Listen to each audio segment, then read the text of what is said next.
God is our center of worship and praise. He is our rock of salvation. Let us offer our praises to God this morning with the same attitude people expressed to Him in Psalm 95, verses 1 and 2. Oh, come, let us sing to the Lord. Let us make a joyful noise to the rock of our salvation. Let us come into His presence with thanksgiving. Let us make a joyful noise to Him with songs of praise. อรุณสวัสดิ์ค่ะพี่น้องที่รักทุกท่านเป็นความยินดีอย่างยิ่งที่ท่านได้เข้าร่วมนมัสการพระเจ้ากับเราในวันของพระองค์ในเช้าวันนี้พระเจ้าเป็นศูนย์กลางของการนมัสการและการสรรเสริญของเรา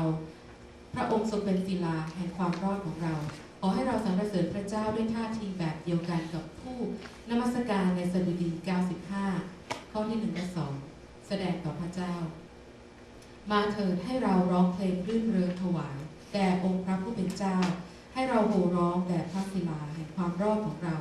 ให้เราเข้าเฝ้าต่อหน้าพระองค์ด้วยการขอบพระคุณให้เราโห่ร้องสดุดีพระองค์ด้วยดนตรี